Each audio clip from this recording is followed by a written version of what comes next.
Hello, your friendly neighborhood host, JT Wheatley, here again, back for another episode of the History of Comics podcast, this time with a rambling and too brief history of manga. Manga, the Japanese form of comic books, has been around for centuries and is arguably even more popular than Western comics. In Japan, manga is simply the term for comic books and cartooning, and its stories have inspired multiple mediums and genres, from TV shows, video games, films, and even an entire genre of animation called anime. Its popularity is due in large part to the medium being aimed at all ages with stories for kids and adults, while the genre stretches from fantasy to education to even sports, growing into a billion-dollar worldwide industry. And like all great mediums, it had humble beginnings. Manga had multiple roots across time and continents. Some of the first art that inspired manga could be seen in the Dakudo, large ceremonial bronze bells decorated in the 3rd and 4th centuries AD. It also appeared on the walls of earthenware vessels in the Haruji Temple in the ancient capital of Nara in the 7th century. Sequential images and text appeared more frequently since the 1100s, such as the scrolls of the frolicking animals and humans, Chojo Jimbutsu Giga, in the Kosanji Temple, which, as the name describes, depicts numerous anthropomorphic animals engaged in various behavior during a ceremony.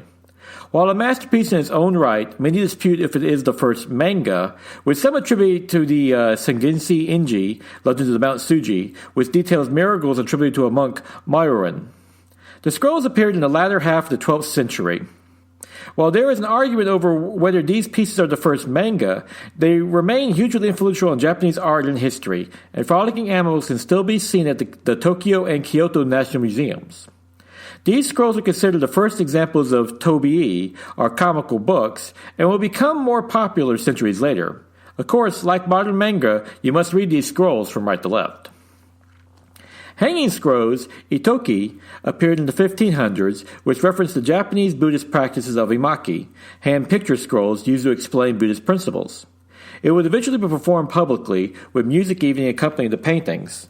And while the practice has diminished after the 17th century, it still appears in festivals to this day.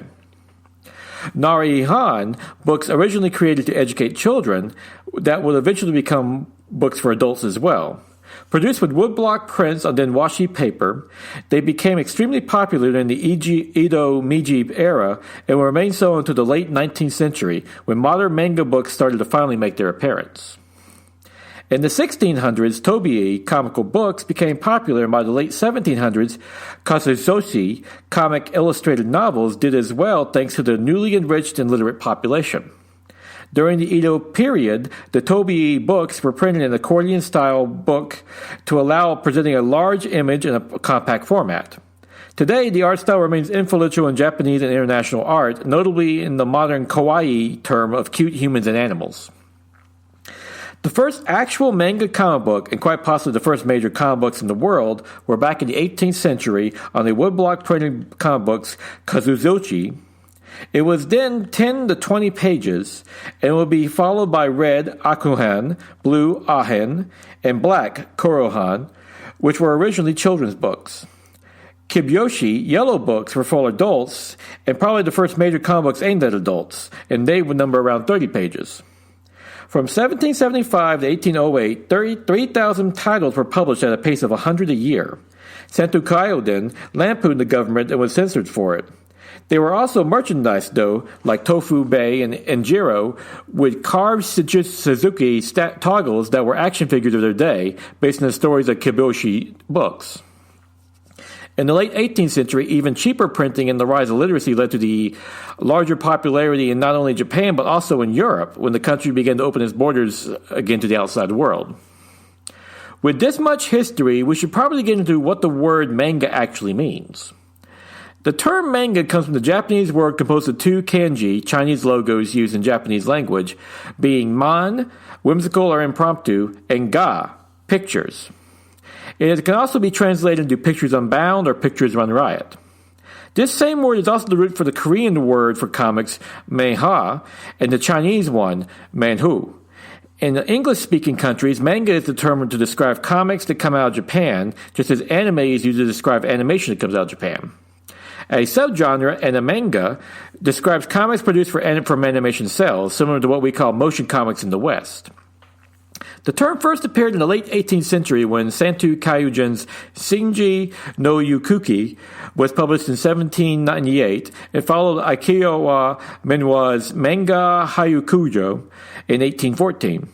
Manga began to truly form in the 19th century Japan. The term was also used in Japan since the late 18th century with the Hakusha manga in 1814 and 1818, drawn by Kazushige Hakusei. That was actually just an assortment of sketches. It would actually become very popular, but not at the beginning. However, this would not be the first manga, but a sign of where the art was going. Even the term hakusei used was just meant to describe the Tobii art style. It was around this time that kibyoushi, a genre of Japanese books, the Kazuwa Zushi, appeared in 1775 and lasted into the 19th century. They were identifiable by their yellow back covers, printed in 10-page volumes of 2 to 3 apiece, and many considered them the first serialized comic books. At its peak in 1784, 92 titles were published, with ultimately thousands released. According to Ude Tosuhike, kibyoushi was divided into 5 periods: the incipient pieces, 1775 to 1779, early works, 1780 to 83, gossip pieces, 1784 to 87, protest pieces, 1788 to 90, and finally the post-Kanzi reform works.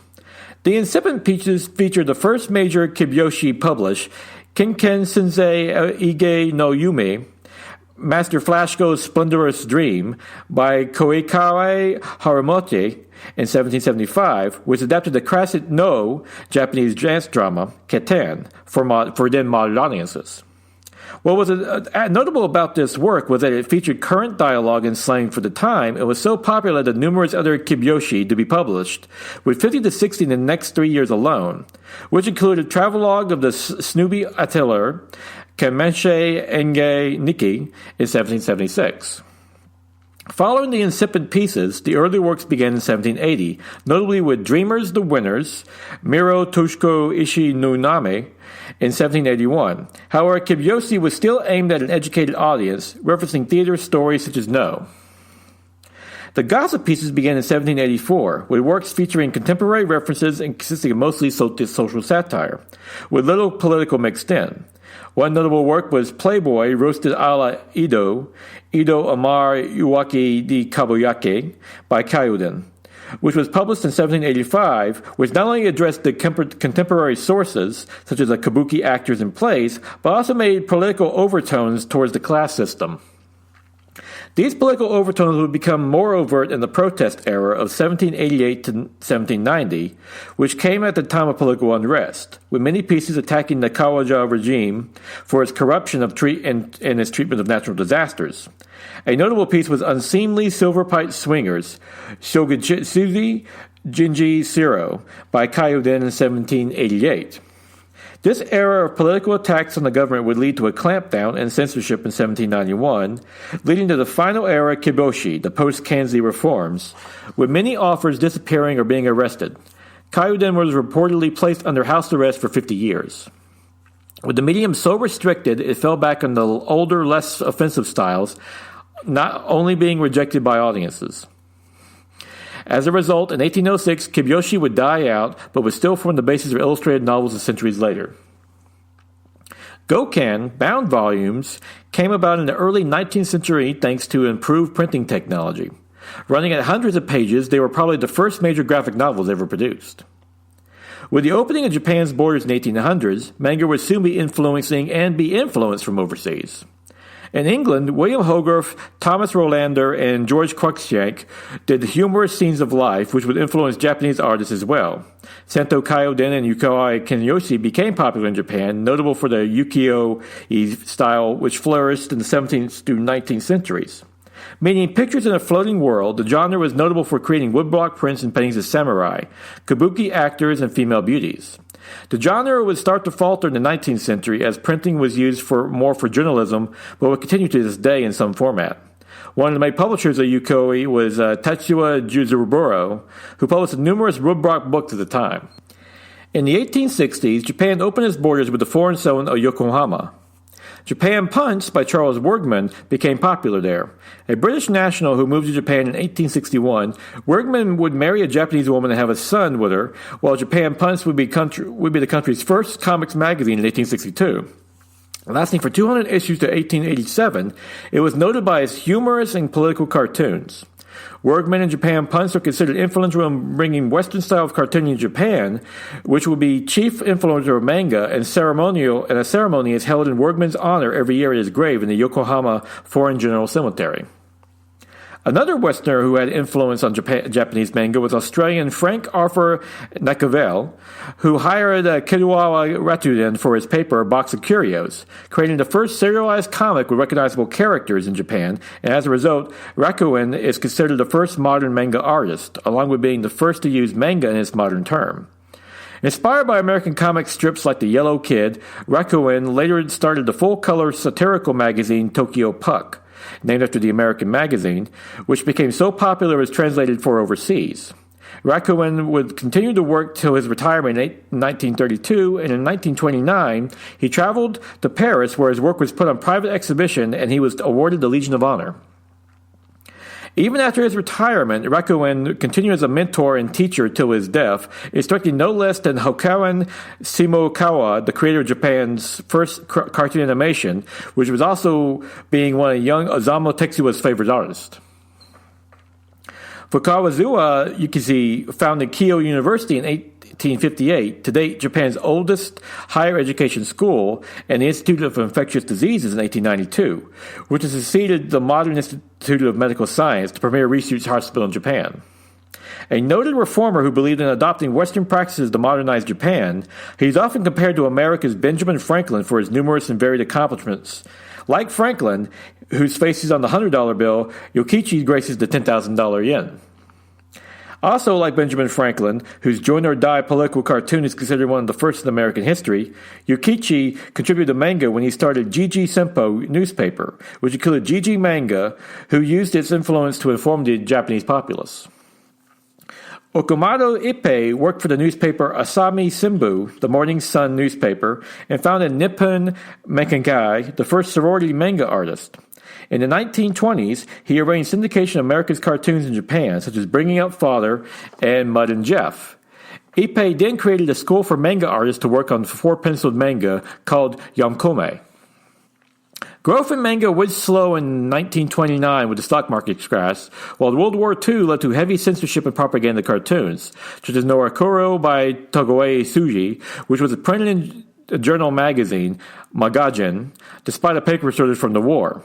However, manga was considered helpful for public morale during the war, thus the military allowed it. After World War II, the U.S. occupation of Japan censored some styles of manga until it ended in 1952.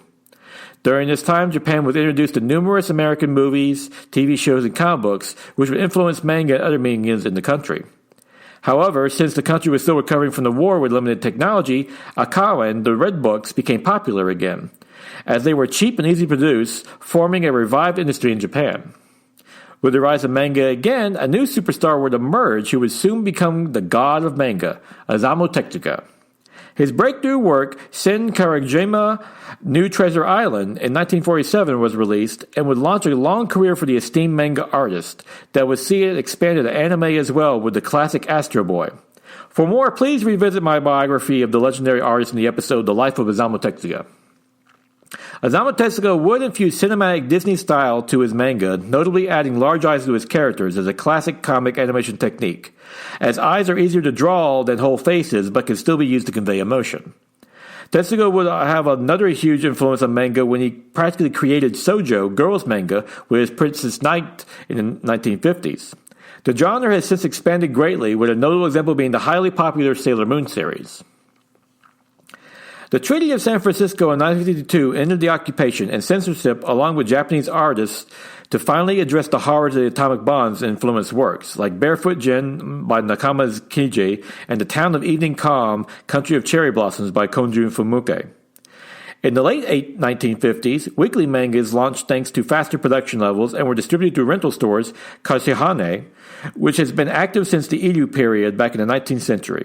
This became popular due to finances still being restricted due to post-war conditions. With manga ever expanding with new artists, it was only natural divisions would take place. Gakiga, Dramatic Pictures, formed to appeal to adults and was first coined by Tatsume Yorishiro in 1957. Much of this was a response to artists in an attempt to expand their storytelling and art styles, and many of